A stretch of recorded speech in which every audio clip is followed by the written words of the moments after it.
So, hi class, welcome to another lecture on CS102.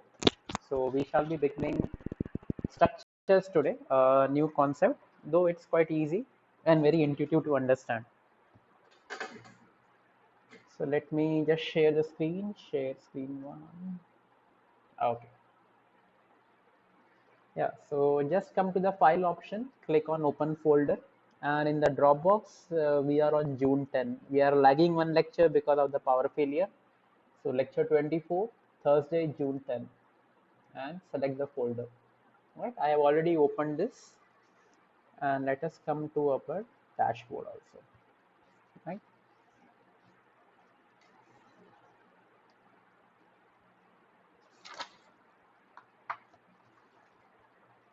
so here basically we are looking at a concept known as structure.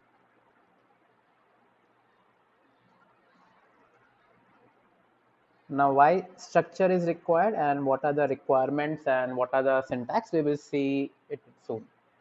So for example, whenever you have in C, you have integer, float, character, let's say integer x, float y, character z. So these are basically known as inbuilt data types. Right? So these are inbuilt data types in C, right? So that you can use for your own convenience. And expanding to the inbuilt data types, you can actually create an array also. Let's say you want to input the age of 15 students, but still the data type remains as int only, right? So these are all inbuilt data types. Now, what if you want to create your own data type? Your own data type as in, for example, let's say you have an integer, you have a float, you have a character data type. So we have a complex number representation, right? So we have a complex number representation, something of x plus I into y, where x is the real part and this is the imaginary part, right? Amongst imaginary also, if you see this particular y, this is also a real number. Now you want a particular representation such that you can represent x plus iy into a particular data type. Now C by default does not have a support for complex numbers, right? Python has support for complex numbers. So now what can be done in such a case? So in such a case, you can come across structure. Another example is,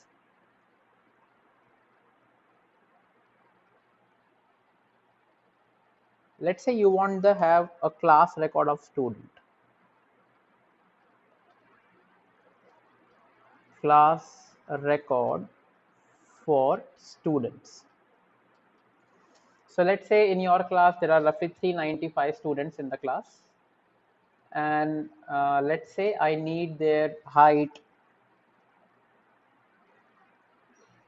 I need their age, and I need their name, right? For all the 395 students.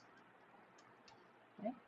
Now, what is one conventional approach that you can take? You can create an array. So let's say you can have a float array, float height for all the 395 first year students. Then you can say, let's say integer age, right? We can again have for 395, right? And for name, we can, let's say, define a character pointer. You can also define a 2D array, but this is a far better approach, right? So what can be done here is that for every student, you can write a for loop for I is equal to 0, I less than 395, and I plus plus. And you can do a scanf, percentage, f, and accordingly, right? But what the problem with this approach is, like, this function will basically mandatory want that all the heights, all the age, and all the names should be always present, right? So it is possible that for some information, let's say you do not know the age of a particular student, and then we should be flexible enough to right now not include the age, but later on we can edit the age. Again, the problem with array representation is that you need to actually remember on what index what value is stored. Let's say if I ask you to, edit the details for roll number 20, then you probably basically need to go into for, then you basically need to edit like height of 20 is equal to something of new height and so on. So in order to avoid these complexities, right, because then you need to maintain indexing and all, we come across structure.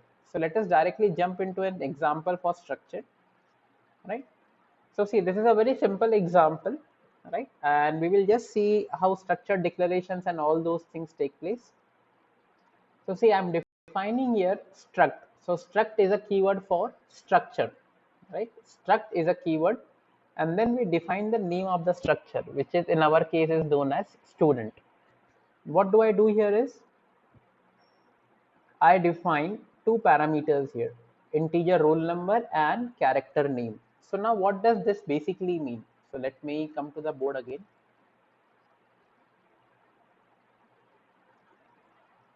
So let me try to resize this.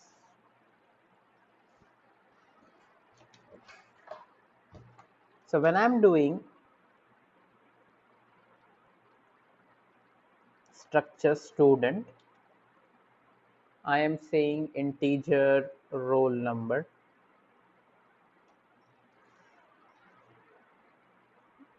character name of 20.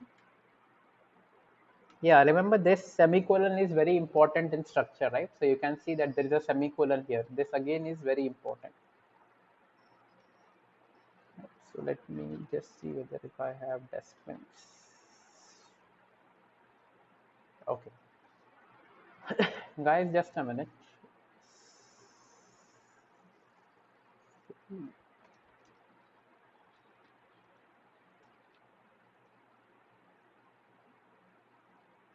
Oh,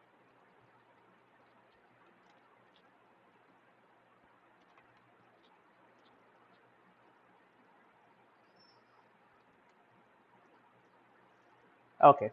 So now what happens? I am defining a user defined data type. What do I mean by user defined data type? Something like int and character is there. Now you are defining your own user defined data type, which is known as student. Now this student can hold two things. One, it can hold the roll number, and another, it can hold the name.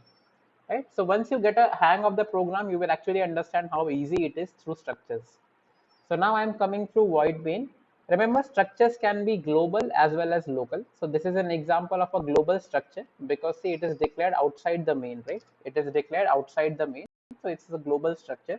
Normally structures are declared globally so that you can access them anywhere in the code, right? You can also have local structures, but right now we are dealing with global structures. Now system CLS, I just said that if you are on Linux or Mac, use clear just to clear the screen before execution.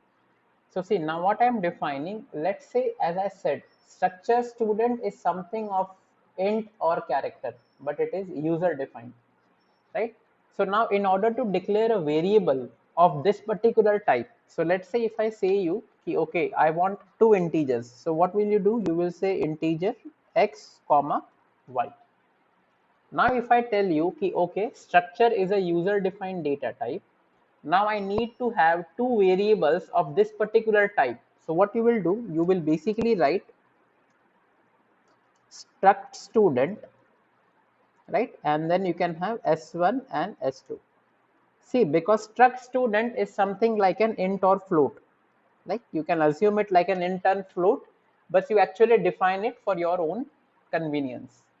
Now, what is the property of a structure? See, this structure can take two variables, roll number and name, right? So now when I'm declaring a variable S1 or S2 or S3, I know that my structure can hold two variables, one an integer variable and another a character variable, right? So there are two methods, right? You can actually initialize. So you can see initialization takes place in the same order as I define the structure. In my structure, I define roll number first. So while initializing, I am assigning the roll number 45 to roll. Then I'm initializing name. So name I'm putting in double quotes, or you can also use single quotes, right? So now what happens, let me just explain you more conceptually when you define something called as a structure.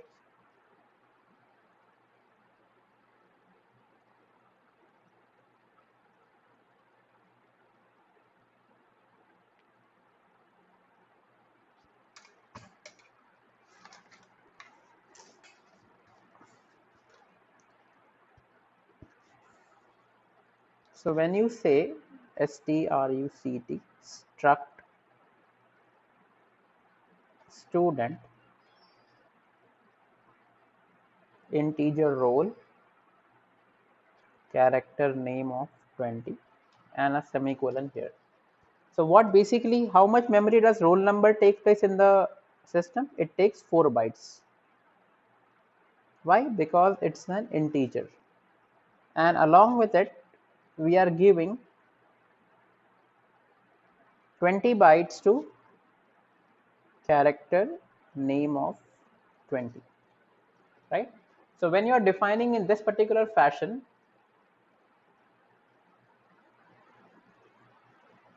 this is hind menu. So when you are defining integer roll number and character name as 20, in the memory the representation goes like this, right? 4 bytes are for the integer and 20 bytes are for the character name, right?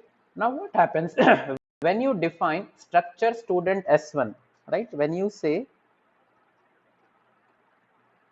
struct student S1, you basically initialize a variable, right? Let me change the pen color, show menu.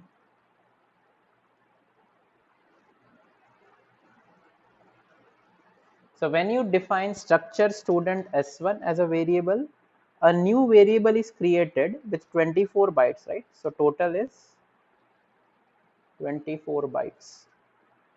Sorry, this is. So S1 basically is pointing to 2 locations, role and name, right? So by default, S1 on itself can only point to the base address. This is the base address, right? So S1 can access the roll number also, S1 can access the name also. Hence, if you see, when we define the code, we are defining S1 as 45 and then Bhavin, right? So what happens internally, the compiler treats that, okay, my structure has a roll number and a name in the same corresponding order, because roll number is appearing first, so I will give roll number here. The name is appearing second, so the second declaration is automatically taken for the name. So what happens here, 45 for S1, roll number gets as 45 and name gets as Bhavin, right? And how do you access them individually? Is like S1 dot roll number, right? So you take the variable name, then apply a dot operation, and then you select the structure member. What do I mean by structure member? Structure member has roll number and name. So for student S1, if you want to access the name, the method is S1 dot roll number. Now S1 dot roll number was an integer, right? Roll number is integer, so you use the same %d. Then in order to access the name, you can define S1 dot name. So it is just very simple. You define a structure variable and then access each of the member using the name assigned to it. So basically, if you have a student S2 having 65 and 20, so you have S2 dot roll number, S2 dot name, right? So let me just execute this code for you and you will understand. Okay, right? So let us see, the system is cleared here. I am defining 3 variables for structure student S1, S2, S3. I am initializing them 45, 65 and 12 and names respectively. So see, now what I am defining, the size of a character. So what is the size of a character here? Size of name, because name is an array of 20, is 20 characters. Next, what happens? The size of int. So what is the size of the roll number here? Again, size of roll number is 24. Now you can see the last very important statement. Size of structure is size of S1. I don't insert a size of student here. right? Because S1 is already a size of S1 is already an instance of students. Instance is nothing but basically S1 belongs to the structure student, right? So when I say integer X, so X becomes an instance of type integer. When I say structure student S1, S1 becomes an instance of type student, right? So when I'm doing S1, you can see what is the total size. Total size is 24. Similarly to what we did here, 4 bytes for int, 20 bytes for character, the total is 24 bytes. So now structure is a user defined data type that can hold 24 bytes together. Now you can see for student S3, I had the roll number 12 with the name Sachin. Now what I am doing here, I am updating the S3 roll number to 4, right? So back to the board. So initially S3 had these two things. We had role, name. Name had Sachin, and initially I had defined it 12 here, right? I had defined it 12 here. So this was the initialization, 12 and Sachin. Now what I am saying S3 dot roll number. So the compiler basically sees, okay, S3 is there.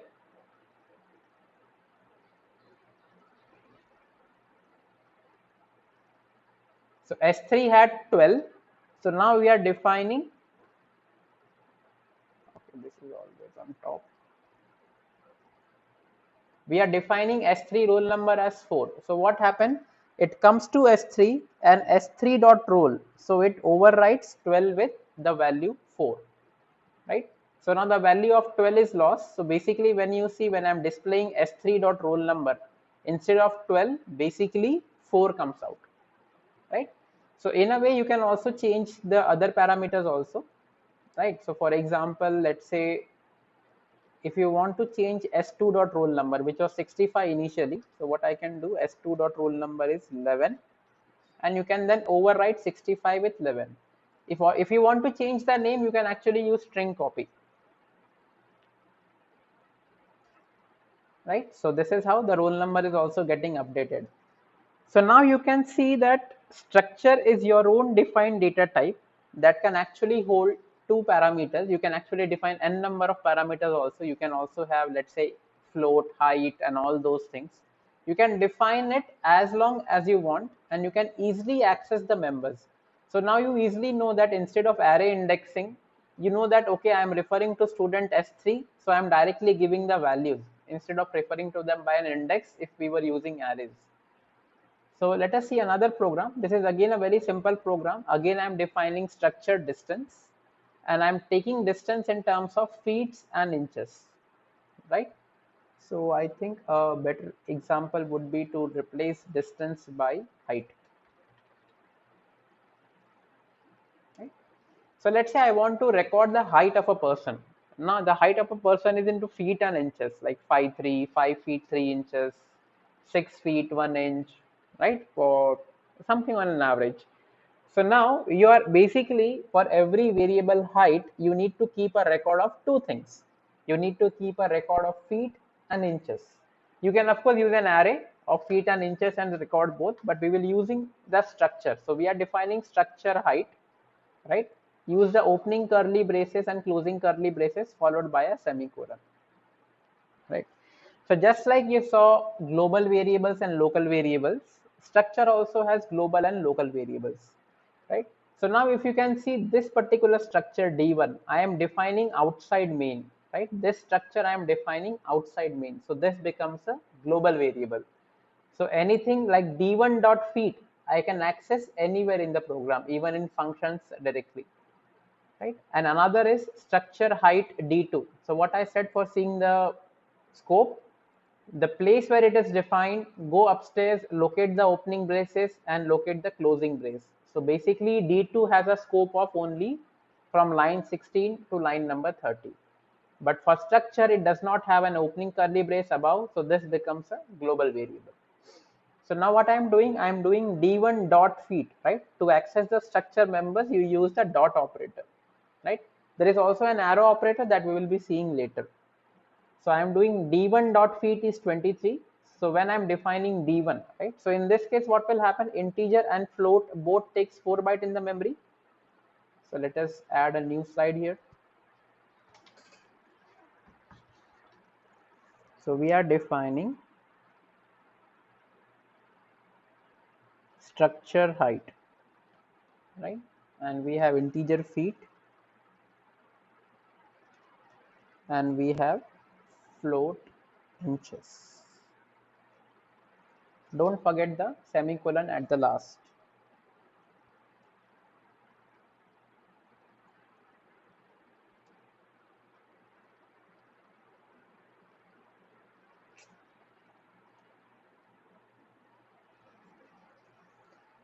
So pen color is black.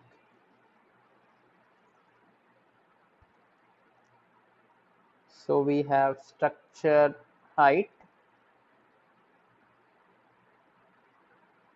int of feet, and float of inches. Don't forget the semicolon here. So what is this? This takes 4 bytes in the memory. This again takes 4 bytes in the memory. So in terms of memory representation, this structure will be like this. First, what is declared? First, feet is declared. Then what is declared? Then inches is declared. This is 4 bytes. This is again 4 bytes. Total space occupied is 8 bytes. So now when you define, let's say even if it's a global parameter d1, right? So when you say d1 dot feet is 23 and d1 dot inches is 7.5, so it becomes like this. d1 will have a total of 8 bytes, feet and inches. So what was d1 dot feet? So basically d1 dot feet again it's 23, right? And d1 dot inches is 7.5. Right? Similarly, if we are defining, let's say, structure height d2, another d2 variable will be created in the memory. First 8 bytes will be allotted to it, feet and inches, and then you are defining 14 and 2.5, right? So just a simple example of the previous code. So you can see here, while displaying, we are using single quote for feet and double quote for inches. So 23 feet and 7.5 inches, 14 and 2.5. How do you access them? d1 dot feet and d1 dot inches, right? So class, let us take, okay, let's do one more small example. So you just see the example here. This is a global structure. Why global? Because it is declared outside the main. Hence it becomes a global structure. We can also declare this structure inside the main. In that case, it becomes a local structure. So it can be only accessed in the main. So for example, look at this example. I have int main here and I'm declaring the structure distance. I'm the same structure I'm declaring here. Okay, let me keep this as height only. The same structure I am declaring inside the main. So this becomes a local structure. So this structure I cannot access outside the main. So normally the structures are accessed are usually made global only, but just for the knowledge per se, I am giving this local structure example. Fine. So class, let's take a break for 5 minutes and then we shall be back. Doubts are welcome. Yeah, we can use 2 or more ints in a structure. We can use as long as how much we can comprehend. So let me just see the chat window. Yeah, it is like class only. For those who have done Python and Java, right? This is exactly as class. But in class, you have public, private, and protected. So you can define the access specifier. But C structures are by default just public. Everything is public in a C structure. Right? Can const be used? Yes, you can use const in structure. Can there be two structures? Yeah, you can have as many structures in your program. You can also have nested structures, which we will see an example. And can we use 2 or more ints? Yeah, we can use. I have an example for it. For example, let me just see if I have an employee example. Right now, I'm keeping all simple examples only. Yeah, so this is one example where I'm using integer, float, character, but of course you can also define any number of iterations. You can also have integer, height, weight, anything, right? It just keeps on increasing. So you can actually try this. Let us see solutions. So let me come to the structure example. Now this captcha,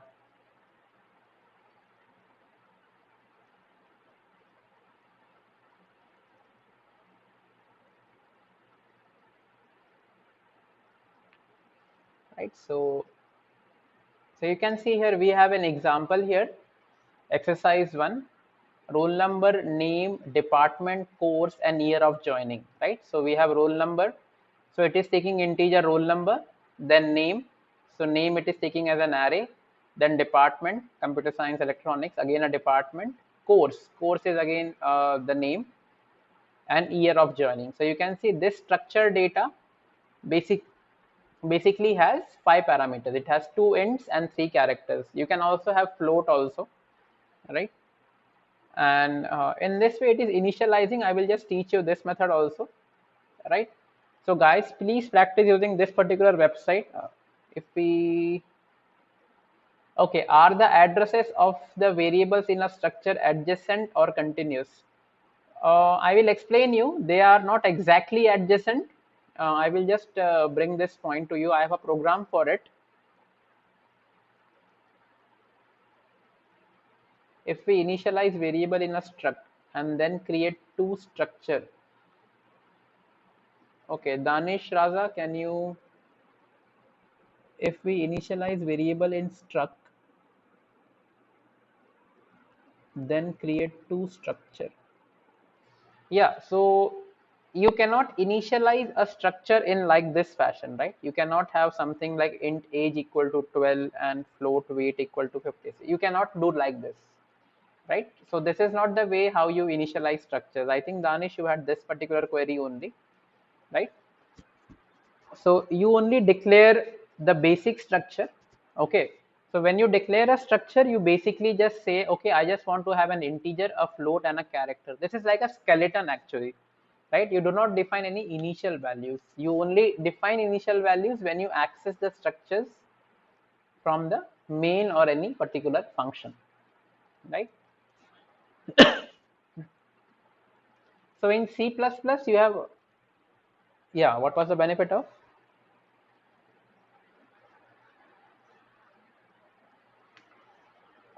Structure provides you with more flexibility. Like for example, in this particular case, let's say you want to define the college name or department using a 2D array, right?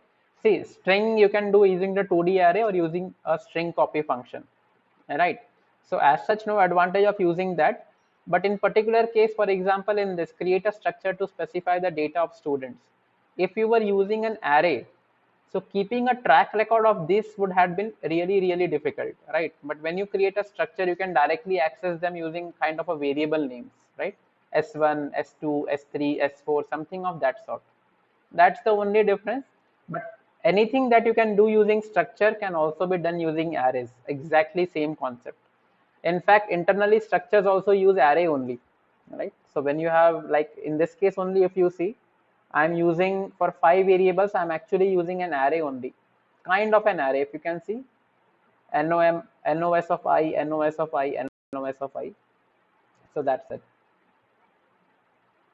Adjacent structure and this, I will just come to that point. It's a very interesting concept that happens in C, right?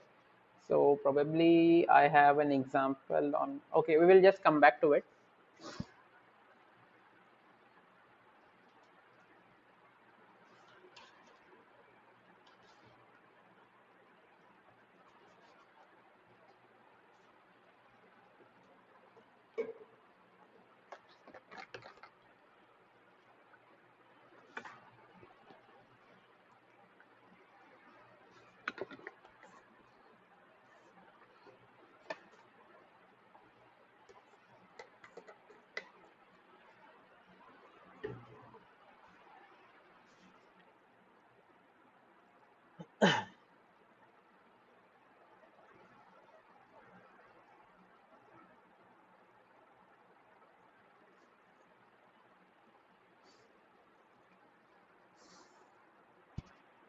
Okay, class, a small example here for using Typedef.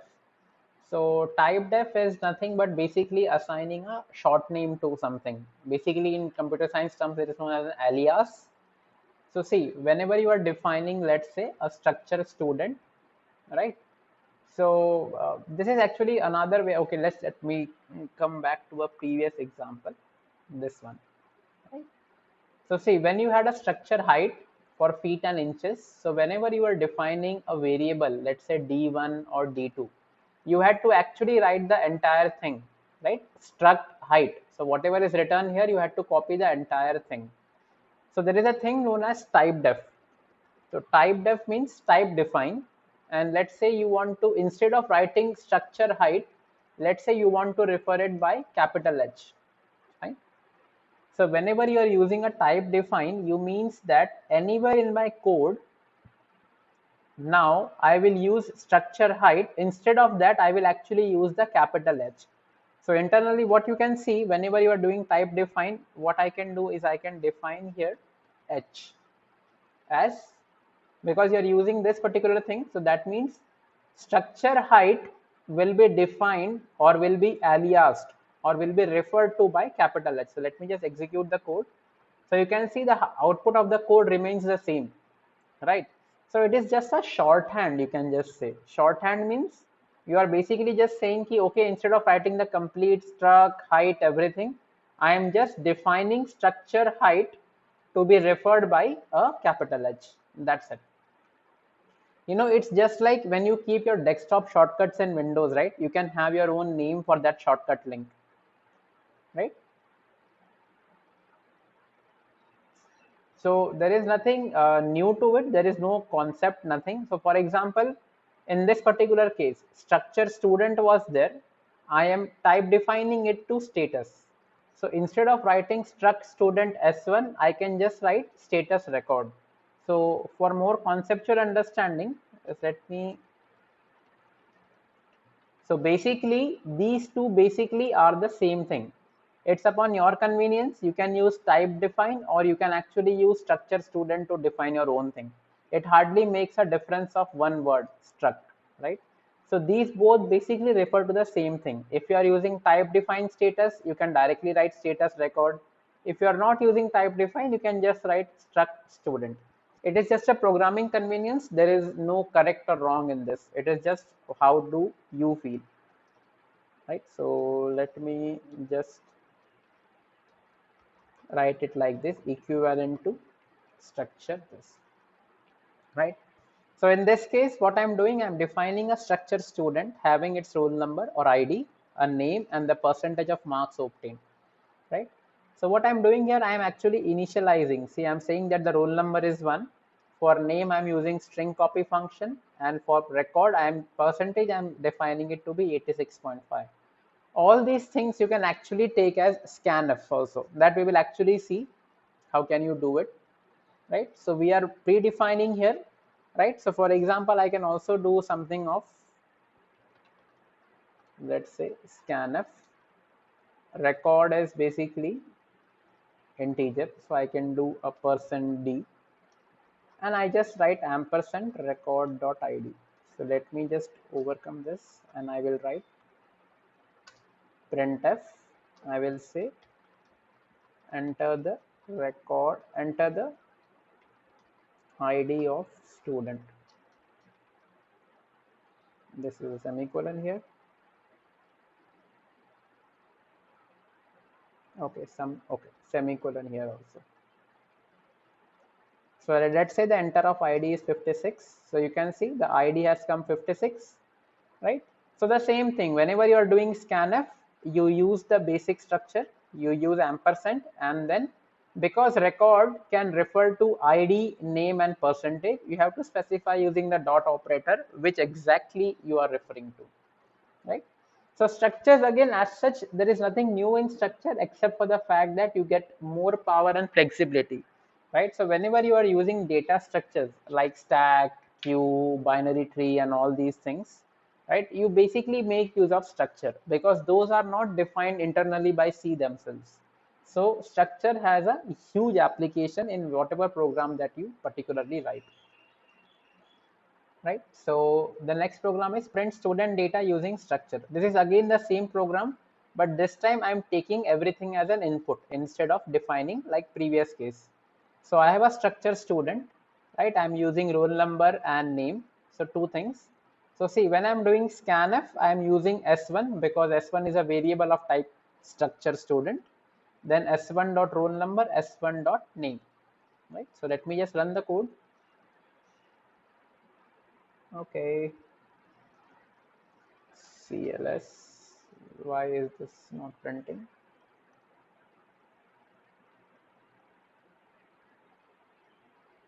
Hmm. So let me just do a ls gcc p04.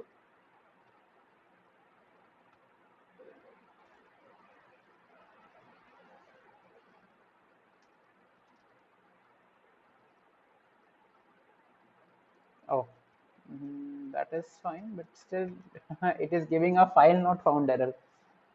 Okay, compilation terminated. Let me just do one thing. So I am having gcc p04 is this and dot slash a.exe. Okay. I don't know why. This is VS Code bug. So enter the name and roll number of the first student. So I'm asking, let's say, acha in the copy. Okay. Yeah, perfect. So because of this space, this is the issue that is coming. Now it will run. Enter the, thank you. Enter the roll number and name, let's say 12 and Neeraj. And for the roll number, let's say 16 and let's say Sanjana. Okay, so student 1 is 12 and Neeraj, which was our first entry, and student 2 is 16 and Sanjana, which was our second entry, right? So basically, just structure provides you with a more flexible concept, right? You know, because okay, S1 is a student name. Okay, so something of uh, the programming becomes easy. The main use of structure is in data structures when we do actually stack, queue, and linked list and all those stuff. We will see because this time it's a curtailed semester, so I don't know how much I will cover data structure. Stack and queue I will surely cover. Beyond that, let us see how much time passes. Right? And okay, this time we are using arrays in here, right? So we have a structure student, right? So let's say the structure student itself has a roll number and a name. Now let's say if I want to have data for 10 students, so one method will be, I can have something of s1, okay, s1 comma s2 comma s3 comma up to s10, right? But again, this will be a very cumbersome process, right? So what do you define? You define a structure student s10. So what I'm doing, I'm having a structure student and I'm defining an array of 10 variables. So see how much space this structure takes, 20 plus 4, 24 bytes. And since I'm declaring an array of 10, the total space occupied will be 24 into 10, which is 240 bytes, right? So in this case, what I'm doing, I'm asking how many students you want to enter the data for. And for that particular data, I'm using a for loop. Just like for, because we are declaring an array, we need to use a for loop for taking the array elements. Let us just run the code. So how many students? Let us say 3 students. So student 0, roll number and name. So let's say 12 and Ramesh, and another roll number is, let's say, 1 Sanjana, and student 2, let's say 45 and let's say Mitesh. So you have entered student 0, roll number 12. So class, using structures, the programs are always like this, right? So if you see in this particular case also, so hence I say the programming on structures is very easy to code. What you are asked here, you are asked here roll number, name, department, course, and year, right? So what is roll number? Roll number is an integer. So you just define a structure like this. So in this particular case, it is defining a structure, right? So say this is a very shorthand. Instead of this declaration, you can actually write this into the main actually, right? So I don't kind of like this kind of declaration. This declaration is nothing but, so let me just copy this particular part, right? So instead of this, what you can do is like, You can come to the main, and then you have,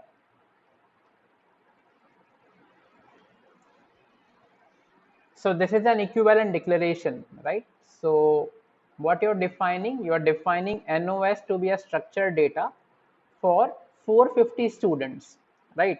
But instead of 450, you are initializing few students only. So what will happen? Student 1, student 2, student 3, 4, 5, and 6. So 6 students are defined. So 450 minus 6, which is 444. So those will be left blank or undefined, right? So that's it. So for structures, I will just say key, okay, just let us try whether this code, okay, they are using some inbuilt, actually these programs are actually built in for Windows. So you can see this get ch is also written here, so which will not compile on this particular version because we are using GCC, which represents for Windows, which is for actually Linux, right? So this becomes, okay, passing structures to a function, right? Again, so you have already seen till now we are doing all the structure operations which are referring to the main. Okay, let me just check. Okay, ampersand. Thank you guys for all the comments. It helped me clear the doubt. Okay, does constructor struct exist? No. For structures, there is no concept of constructors. Constructors is only for Java, C++, and Python, right? So there is nothing like a constructor for C. So constructor basically is a concept where you can initialize structure members to default values. Unfortunately, in C does not have like that concept. Okay, class, let us take a break for 5 minutes and then we shall be back. Acha, constant struct. So there is nothing like called as constant struct, right? You cannot make an entire structure as constant. Then it will basically be rendered useless actually, right? And basically you cannot add a name. You are defining something like this, something of, const. So basically this will be totally useless. Probably it should give an error, I think. Okay, yeah. So it says useless type qualifier in empty declaration. So there is nothing like a constant struct. Okay, let's take a break for 5 minutes and then we shall be back to see few more programs.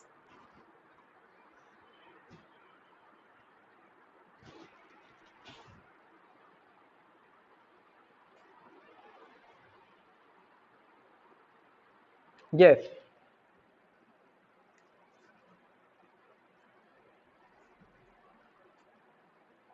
No, it's not a way.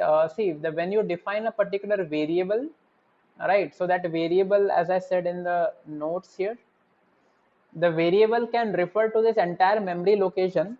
See, internally, whatever you do is basically by reference only. It is never by value because for the compiler, it should refer to a base address, right? It is for our convenience that we define D1 and D2, right? So when you define a structure D1, the internal compiler will point D1 to the base address, right? Because see, D1 can hold two variables. It can also hold feet and it can also hold integer. It can also hold the inches. So by default, it does not know where to point to. So D1 holds the base address. So now using the dot operator, when you say D1 dot feet, it knows that, okay, I need to refer to the initial 4 bytes. When you say D1 dot inches, it knows that I need to refer to the next 4 bytes. So the correct answer is, yeah, it basically holds the base address. That's it.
Okay, class, last part of this.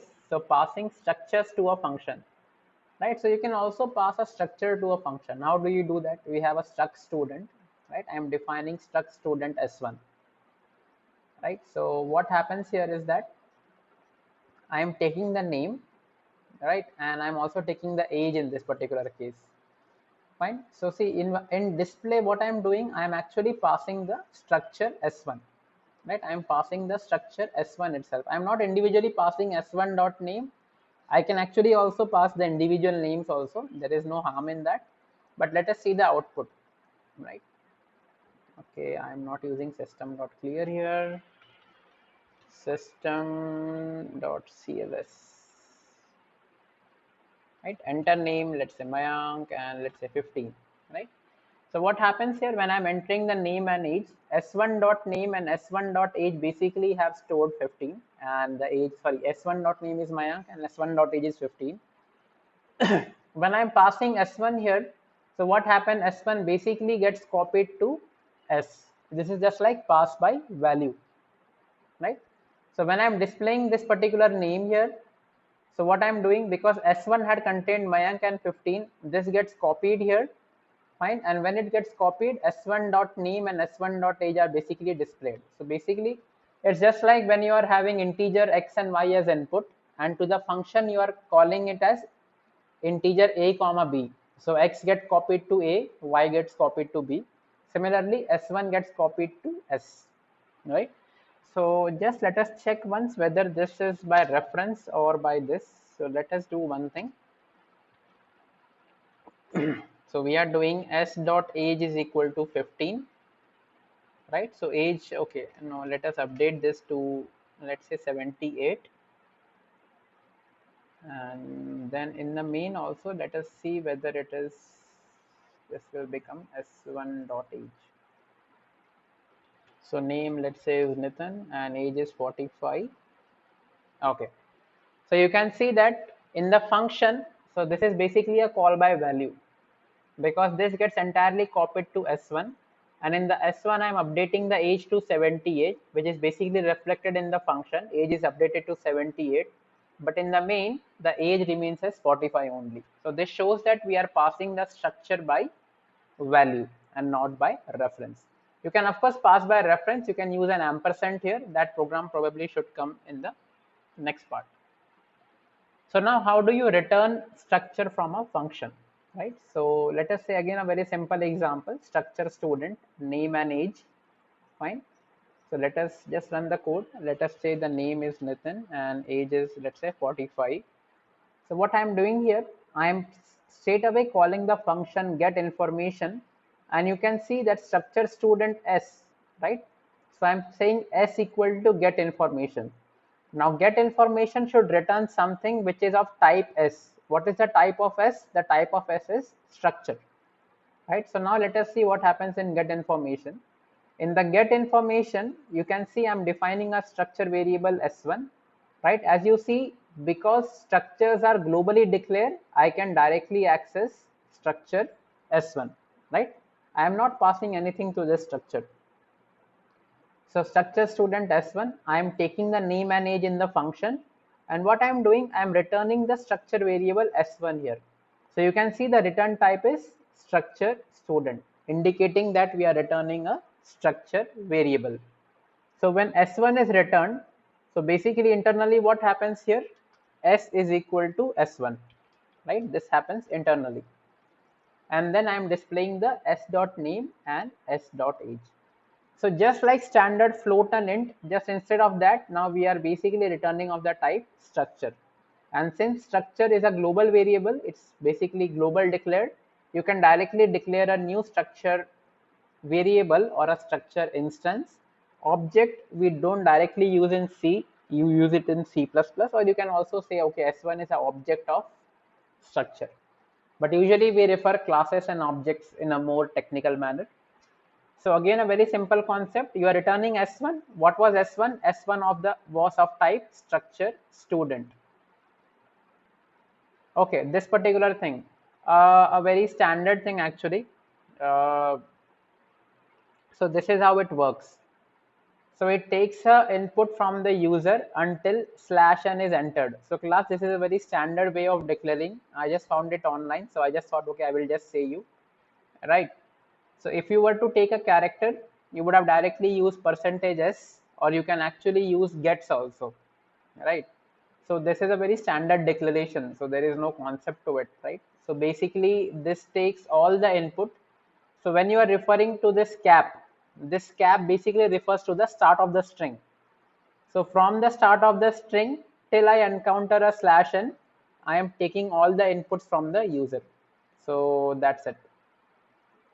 So it will take a standard function, because if you don't specify beginning and /n, it will stop the moment you give a space, right? So that's the only thing here. So let's say we write Sachin Tendulkar 35, right? So since you are saying this /n, that basically means, see, cap means from the beginning, and /n means my string will end only when I give a /n to the input or to the console. Or else if you would have just written percentage in that format, from the space it would have encountered as the end of the string. You can also use gets, right? Gets is also a good method. Now array of structure, this I think we have already seen. So I am defining a structure book. This is just another example. So I am book is having an ID and a name, and I am defining B of 10. So I am defining data for 10 books that you can just take using an array. We have already seen this particular example with the when we referred to this 10 students. Same example, just another thing. And we have, okay, accessing member of a structure using pointer. So probably this should be the last part of today. Let's see. So now same example, structure person having the age and the weight, right? So now you can see what I'm defining here, structure person. I'm copying the entire string here. One is person one, fine. So person one is just like a normal, we were defining person one dot age, person one dot weight. So now see what I'm doing here. I'm defining here star person pointer. So what does this mean? This means this is a pointer to a structure variable. How much space this structure is taking? This is taking 4 bytes. This is taking 4 bytes. So if you do person pointer plus plus, it will increment by a value of 8, right? So now let us see what it does is like. So person is a pointer. That means it should hold the address. What it will hold? It will hold the address of person one. So now let us do one thing. Let us come back to our drawing board. Yeah, so let us take an example here.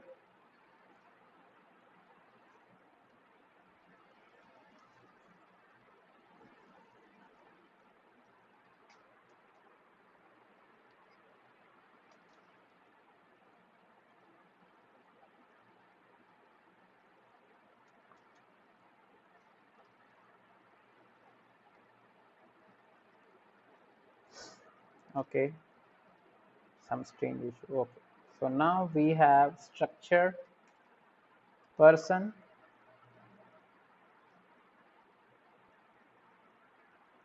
int age, float weight, and semicolon. In the main, what we are defining?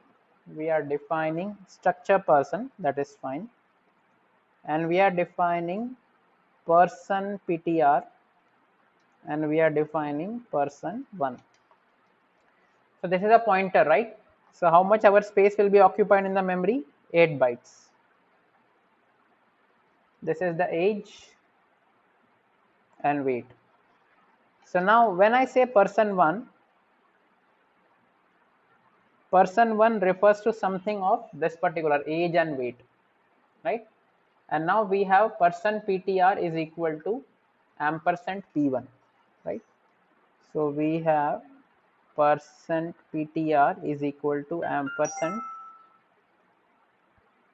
person one, right? So base address of p1 is stored into person ptr. So let's say the base address here is 2000.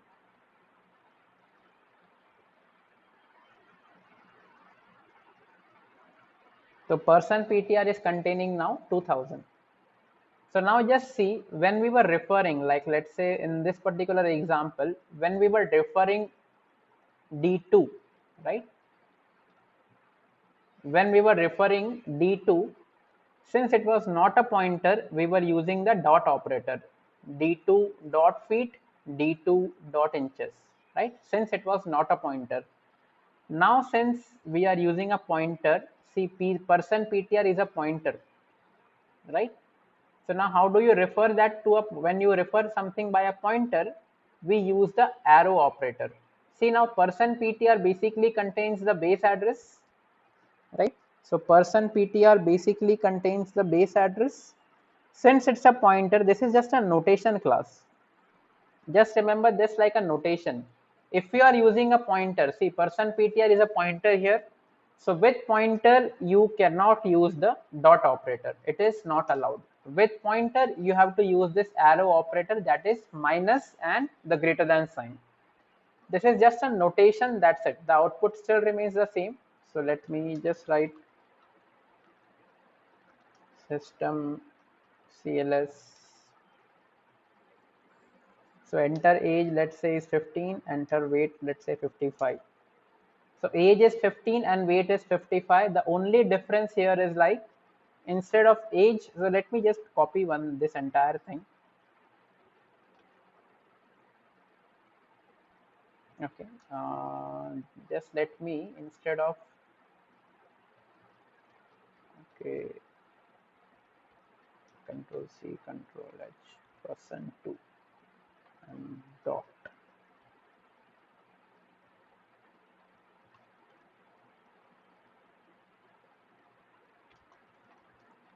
So this should work actually.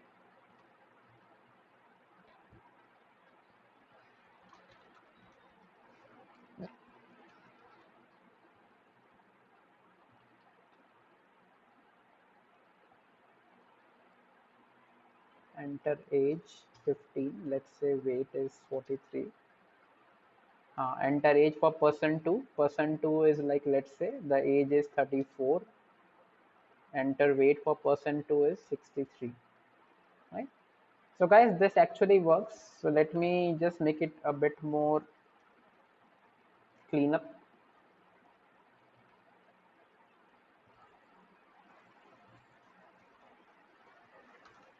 So this is person 1, person 1 and person 1. So as you saw, I am having the entire I am having the same code, right? Person 2 is there. So since person 2 is not a pointer, I am referring it to by age and weight. Since this is input, I am using ampersand. And for displaying, I am using person 2 dot age and I'm doing person 2 dot weight. Why? Because person 2 is not a pointer.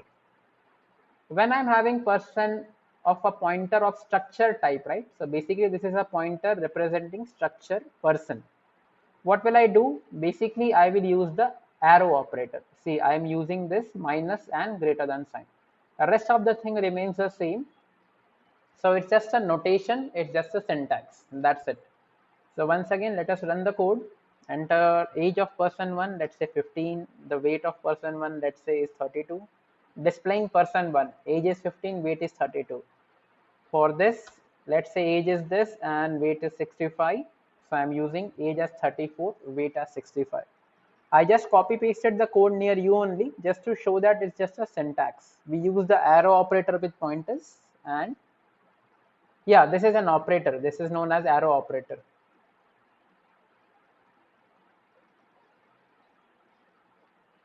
Right, so class, it's already 1 o'clock. So we have completed program number 9. Program 10 and 11 we will take tomorrow. It's easy programs also. You can just try to execute. One is dynamic memory allocation. So just you have seen in the last class malloc and alloc, right? Instead of basically having a array, I am having a pointer here and then I do a malloc, the malloc operation. But still we will see it tomorrow. So that's it for today class. In line number 21 and 22, why star is not used? 21 and 22. So as I said, this is just a notation. So, by structure syntax is like this. You can try to use, but that will probably give you an error, right? because the content is actually found on the age. When you do star person ptr, basically person ptr is confused whether to point to age or to point to weight. Hence we are not using star with it. Hence we use that, okay, base address, in that you refer to the age box, in the base address refer to the weight box, right? Okay guys, so thank you, you all can exit now.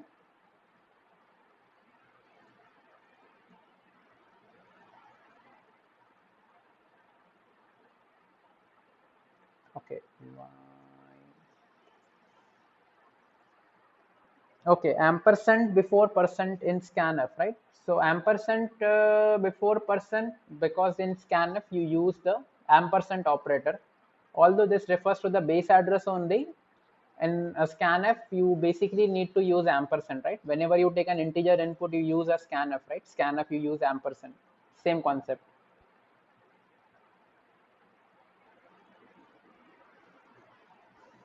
Oh, I had recorded this. End meeting for all. End meeting.